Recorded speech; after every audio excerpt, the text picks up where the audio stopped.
Everyone thinks they're ready for Europe after months of planning, weeks of packing, and mapping out every little detail. But then you're standing there with a 50 euro note no one will break, rolling a 50-pound bag across the cobblestones in 95-degree heat, wondering where the bathroom is. Everything you want to see is covered with 1,000 people, and when you get home, you find out your credit card was cloned. Or worse, it gets a hold on it while you're still abroad. Well, don't worry, I've been there. Stick with me to avoid the stress, save the money and the headaches on your next big trip. These are my top 11 travel mistakes and how to avoid them. And to be honest, number 11 didn't just change my travel, it changed my life. I'm gonna split these travel mistakes into 3 categories, and the first one has all to do about your money. Travel mistake number 1 is using any ATM. Not all ATMs are created equal.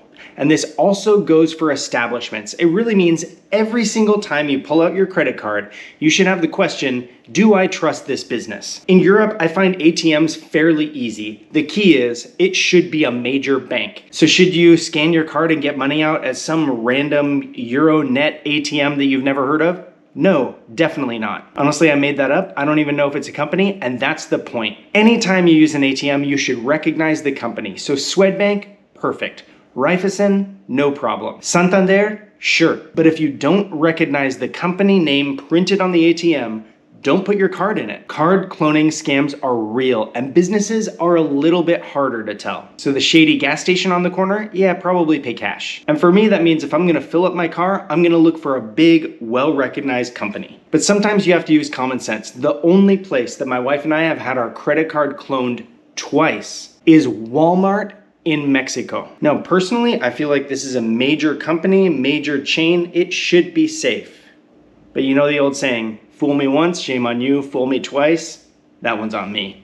So now when we go to Walmart in Mexico, we just pay cash. And as a generality, there is no perfect rule. You just have to, every time you take out your credit card, ask yourself the question, do I trust this company? This is why this is tip number 1, is there's nothing worse than getting home and finding out your credit card was cloned, except for trying to pay for dinner and finding out there's a hold on the card. And this brings me to travel mistake number 2, not carrying cash. A lot of Europe has made traveling really nice with the Schengen zone, so it's easy to transition country to country. The euro accepted so many places, but you need to be aware of currencies. The first time my wife and I crossed from Germany into Switzerland, we foolishly didn't know that Switzerland is not on the euro. In your travel planning, this is one of the first things you should do. Make sure you know the currency of everywhere you're going, and the best exchange rates you'll get are before you leave, go to your personal bank and buy some of that currency. In some cases, they might have to order it in, but it's your bank, they will. That way you show up into the country with some money, and then you can use the ATMs from recognized banks once you get there. But the point is, you never know what'll happen. Yeah, the vast majority of places take cards, but not everywhere, and you won't necessarily want to use your card everywhere. You need to carry some cash. Not a whole ton. For me, I would think like if you're going somewhere for a week, bring a couple hundred euros or a couple hundred US dollars worth of local currency. If you exchange the money at your home bank, you'll get a good rate, which means if you bring that money home, you're gonna get a decent rate and you'll lose out a few pennies on the dollar. But that amount you're losing is well worth being prepared. And one of the reasons you should always carry cash brings me to travel mistake number 3, over tipping. Yes, in the US, we tip 20% on every bill because people can't afford to live otherwise. In Europe, this changes country to country. As a general rule across Europe, I'd say if you tip 10%, people will thank you for it. But when my wife was younger, she actually tipped a guy in Madrid and he chased her into the street to throw the money at her because he didn't want her tip. Yeah, you can ask Google or ChatGPT, and generally they'll know better than you do about tipping culture in a country, but the best thing to do is just ask the first server in the country. You would be surprised how honest people are. And then my advice is whatever that server says, just overtip them a little bit because they're the one that shared the information with you. And then from then on, you know what tipping culture is generally like. These first 3 rules alone will save you hundreds of dollars on your next trip. But the next tips we're moving into are priceless in terms of saving you headaches and making your trip epic. Travel mistake number 4 is overpacking. Europe is generally very easy to travel, but it is not an easy place to carry your bags in Old Town. So honestly, if you can pack in backpacks or duffel bags, I think you'll be much happier for it. Modern travel bags are amazing, and there are a ton of options for this. And I know traveling around the United States, you're used to your big roller bags, but I'll tell you, here in Europe, you're gonna regret them. And it's not just about the type of bag you bring, it's also about the amount of stuff. If you're coming in summer, you probably should bring a light rain jacket. But also, I would just be ready to wash some underwear in the hotel sink. It's amazing how quickly the things you bring add up. For me personally, this is not about weight. I have no problem carrying the weight. It's about space. The more stuff you bring, the more stuff you have to carry, the more stuff you have to store, the more stuff you have to watch and make sure it doesn't get stolen. Which just means there's so much value to every single thing you can leave at home and not bring. There's a judgment call here. Some things you might not be sure if you'll need. In the middle of summer, going to Spain and France, will you need a sweatshirt? I mean, probably not. But if you go to the mountains, it might get cold. You can always buy a sweatshirt. But then you do have to pack at home, so there's judgment calls. My point here is overpacking is your enemy. Leave home everything you can possibly leave home and bring the minimum. You'll thank me for it every time you're hiking through Old Town carrying everything on your back. Mistake number 5 might be the most important in this whole list, and it is not meeting people. 10 years after your trip, there are 2 reasons that you will remember the events that happened. And the first of those reasons is the people that you meet along the way. So if you have lunch in a market and someone else wants to share a table, say yeah and strike up a conversation. If you need help finding somewhere, ask someone. It's incredible how kind people are. And those connections are what you'll remember forever. My wife and I are huge beer fans. And so our first trip to Europe, I made sure that we went to the Einger Brewery, which is like 45 minutes outside of Munich on the U-Bahn. And when we got there, it was pouring down rain and we made our way over and we make it into the restaurant. We're soaking wet and not dressed appropriately in this white tablecloth restaurant because I didn't realize that's the only tap room at Einger Brewery. And one of the things we'll never forget is this server that had no trouble taking all of our wet stuff and hanging it by the fire to dry, seating us at this white tablecloth restaurant. And then when he asked us about the beers we wanted to order, he responded with, "Oh, goody, goody." And here I am 20 years later talking about this guy like it was yesterday. His English was horrible, but he's one of the kindest servers we've ever had, and we'll remember him forever. So don't be afraid. Go out of your way to meet people, and you'll remember them forever. And one of the reasons you might be asking people for help brings me to mistake number 6, assuming you can find a toilet. Yes, there are public toilets in Europe. You almost always have to pay for them, which means you need local currency, and not bills, probably coins. Also, sometimes they're like steps below the street. Feels like you're going down to the subway. I mean, depending country to country, it can be difficult to find out where you're looking for those big, wonderful letters, WC. So if you need one, ask people for help and make sure you have coins on you. But much better to me is a lesson I learned from Larry David on Curb Your Enthusiasm. He says, you always go before you go. And I mean it. Before you leave the hotel room, before you leave the place you had a drink, before you leave dinner, no matter where you're at, even if you just got a coffee, before you go, you gotta go.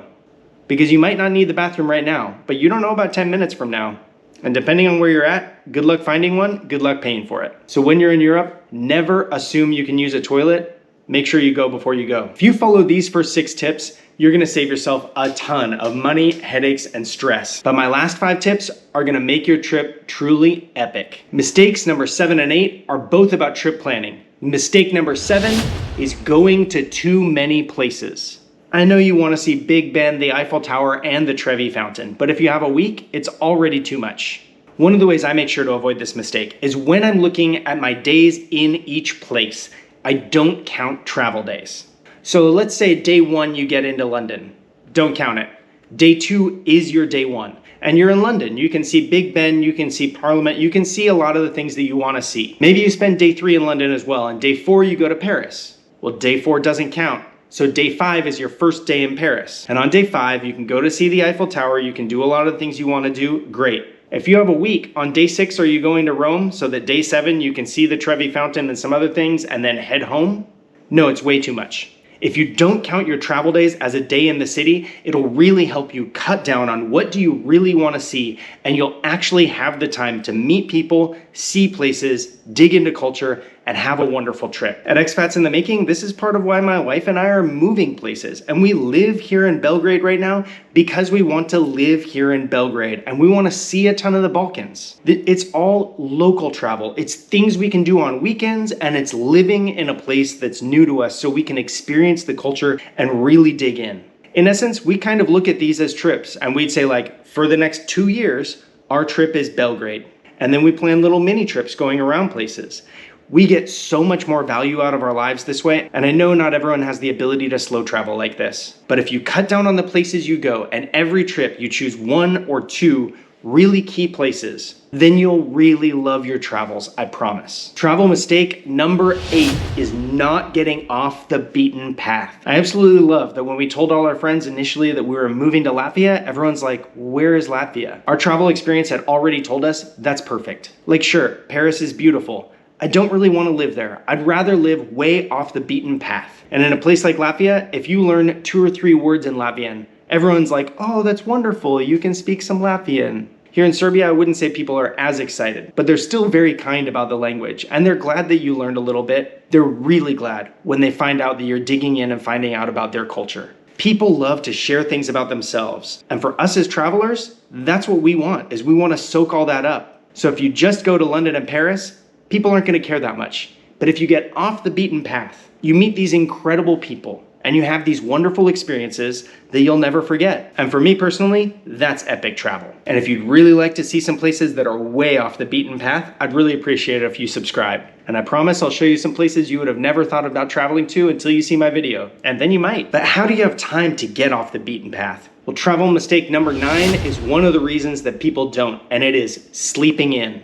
So you go to Rome and you want to see the Trevi Fountain, but you also want to sleep in.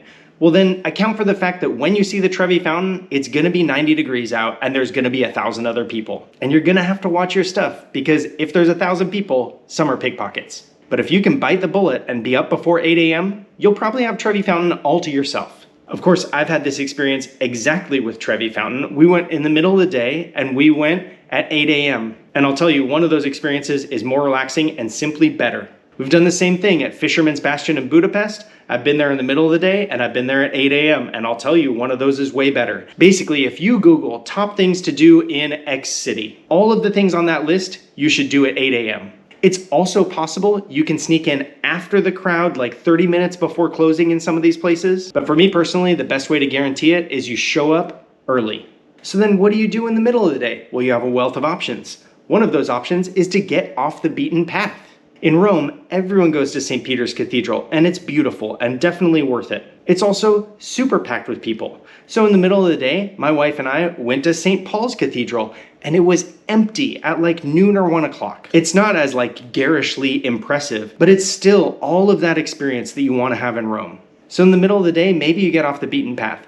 Maybe you just sit and have lunch. Maybe you go home and have siesta like the locals. Maybe you stop and have drinks at some local brewery. My point is, the big top 10 attractions, do them at 8 a.m. and then in the middle of the day, do whatever other people are not doing. This is the way you can actually get that Instagram experience and not the overcrowded madness. Travel mistake number 10 is not watching your stuff. And I think the big thing people are disillusioned by is where is safe and where is not. You'd think, oh, we're going to France and Spain, not Albania and Moldova. Well, honestly, your chances of being robbed in France and Spain are probably 100 times what they are in Albania and Moldova. Is there more poverty in Albania and Moldova? Definitely. But for all of the people and all of the travel stories I know, it might be 100% of the people I know who've been robbed in Europe were robbed in Portugal and in Germany. Statistically, the most likely country to be robbed in Europe is France. So you're on the train and want to take a nap, I'm sorry to say you should watch your stuff. Or you're walking through a crowded market, everyone should probably put their backpacks on their front. Honestly, if it's a market I'm worried about, I'll take all the stuff out of my pockets, I put it all in my backpack, and I have my hand on the zippers the whole time. And last but not least, travel mistake number 11 is giving value to your problems. Yeah, no one wants to have problems while you're traveling. But there's this incredible quote from a CrossFit coach that I love named Ben Bergeron. He says, if it won't matter in 5 years, don't give it more than 5 minutes. So let's consider what if catastrophic things happen on your trip. You miss a flight maybe. Well, that sucks. I'm not going to tell you it doesn't suck to miss your flight. This is a catastrophic problem. So when you pull out your credit card, the first question in your mind should always be, do I trust this place? When a problem happens, the first question in your mind should be, will this matter in 5 years? So if we missed our flight, maybe the family is like sweaty from running and stressed, and the gates are closed when you get there and they won't open them, you missed the flight. Yeah, that's terrible. Will it matter in 5 years? I mean, probably not. So if it won't matter in 5 years, don't give it more than 5 minutes. Take 5 minutes, experience that emotion, share it together with your people. Yeah, it sucks. Missing your flight is catastrophic, but it's done.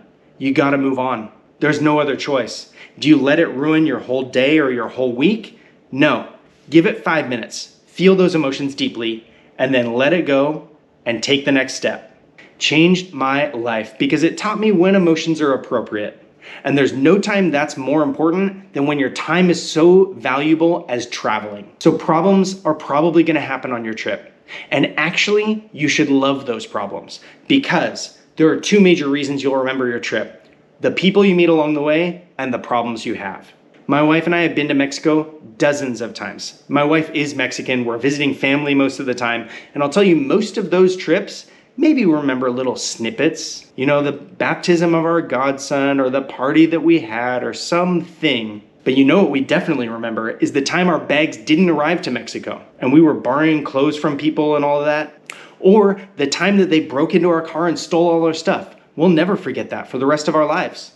And then when you start to think about those, it's like, oh yeah, they stole our stuff, but then that's the trip that these things happened and we had these experiences and we met that guy. And so every problem that happens becomes an anchor point for this beautiful trip and all of these experiences that you've had. And if everything goes perfectly, great. I honestly hope that you loved it and remember it. So a journal or a blog or something like that could be really useful if you want to keep those memories. But if something goes wrong, I guarantee you'll remember that trip forever. And it means in the moment when something goes wrong, I'm not saying you got to let it go right away, like experience those emotions, but then you got to walk away from that experience knowing this was the best possible thing that could have happened. And why do you have to do that? Because you have no choice. It already happened. When you do make your way to Europe, you should know European and American culture are super different, and it's awesome. If you'd like to know some of the ways how they're super different, check out the video here on screen.